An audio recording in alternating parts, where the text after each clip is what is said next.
Ben, how would you kind of characterize that round today?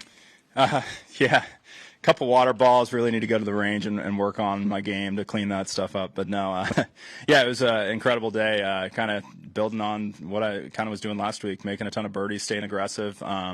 This is one of the toughest golf courses we play on tour, and you've got to kind of be on your game to make birdies and give yourself a lot of looks. And I felt like I kind of did that. A couple tough holes there on 11 and 12, but honestly, mentally I felt great. Even after hitting it in the water on those holes, still was attacking, having a ton of fun with Shane. That was my first time playing with Shane, but I had a feeling me and his personalities would kind of match up, and we had an awesome time. And yeah, I guess 7 birdies and an eagle today. Yeah, it's pretty crazy. I think I'm still blackout, so. Just keep it going. Was that finish, by the way, too, on the 16th or 18th?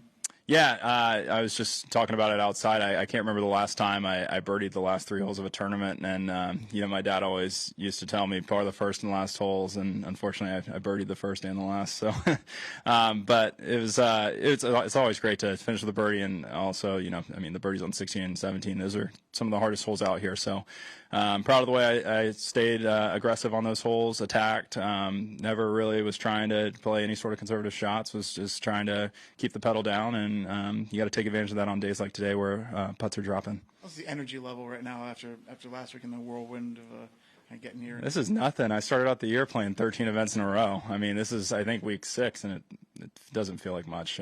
Honestly, I feel great. Energy level's high. It's funny. I talk to a lot of my peers out here, and they don't understand how I do it. And I think it's because I do a really good job kind of resting on Mondays and Tuesday mornings. I don't really prepare for tournaments until pretty much Tuesday afternoons, unless it's a course that I'm not familiar with or maybe a major championship. I try to get a little extra prep in. So I feel great. I'm excited for the rest of the week. Energy level's obviously high. It's got to be high. Coming off 3 birdies, so ran out of holes.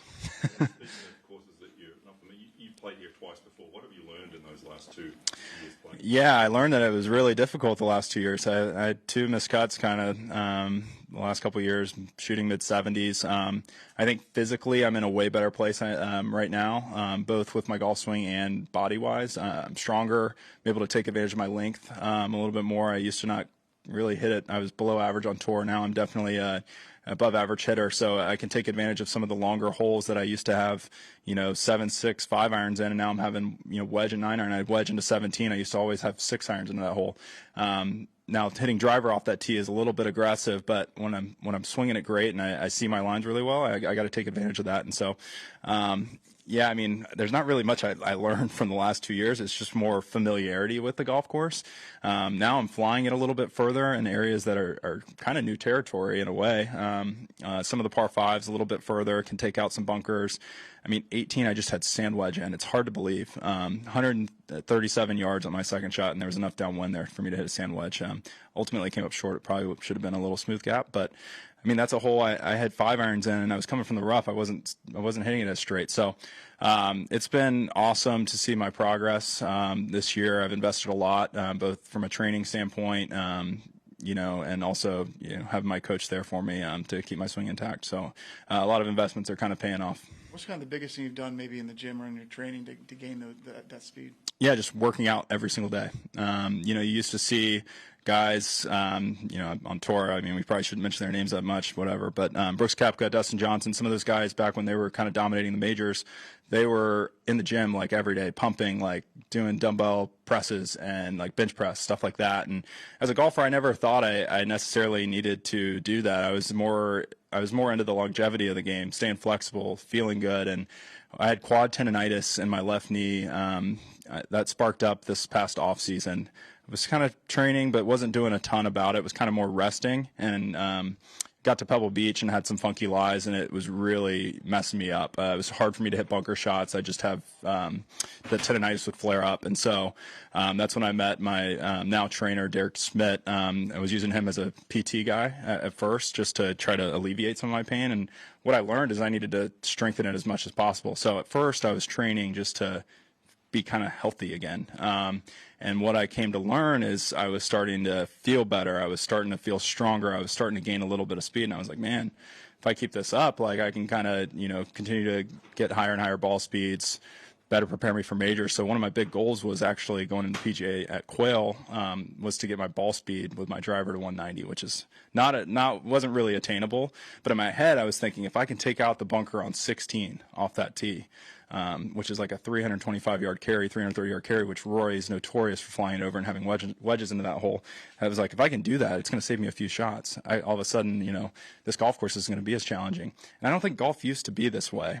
There's a lot of talk about the golf ball and the technology and how far it's going. And whether or not you like it or not, for me, I have to take advantage of the opportunity to hit it really far. And the last 3-4 months, I really kind of locked in on that, trying to gain speed, trying to still, maintain flexibility, mobility. I mean, it's important. I'm on the road every week. I'm flying, driving cars. None of it's good for my body, but doing a lot of maintenance, building strength. And yeah, basically just my kind of goal has been to swing harder, get like a mile per hour faster or so every week or two. And I've just been on this nice trajectory right now. I'm trying not to push it too much, but definitely conscious of trying to hit it a little bit further. And I think I swing better when I hit it harder. It's weird. I feel like when I'm swinging hard, I'm actually like hitting it kind of straighter. It's funky. Golf's a weird sport, but here I am. I guess I'm an athlete now. You talked a lot about your journey this week, off the course too, losing your house, having to leave the game. Who do you credit the most to getting you through those low points? Yeah, I mean, there's different people in all of those moments. I mean, my parents were always there growing up, junior golf, making sure I had the access to continue to play golf, even when we had really difficult times. And I don't know what my parents' bank accounts looked like, but I can't imagine there was a comma, we lost a lot. And so, it was a lot of chipping and putting, as I mentioned in a previous interview.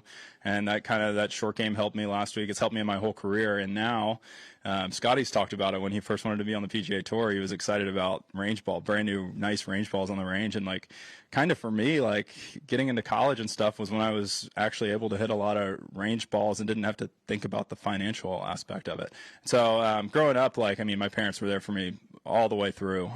They've kind of helped me be who I am today. And so outside of that, I've had several different people in terms of sponsors and others that have gotten me back to golf. So I've got to credit Doug Sigg, the CEO of Lord Abbott. He's the main reason I'm here standing and playing golf. I think without him, I would still be working. On top of that, Mike Swan, Jesse Ahern, the Highland Springs Country Club in Springfield, Missouri, where they have a Corn Ferry event, the Price Cutter event.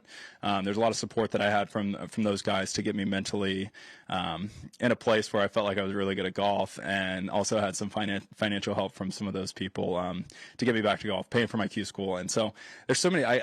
The list is honestly endless. I've had so much support in my career. I'm really extremely grateful and blessed, and not many people necessarily have those opportunities, and I'm so grateful that I had those, and also have done the right things to take advantage of them and be in positions like I am now, being a couple-time tour winner and now shooting 65s at Memorial. Everybody good? Thanks, Ben. Thanks. Yep.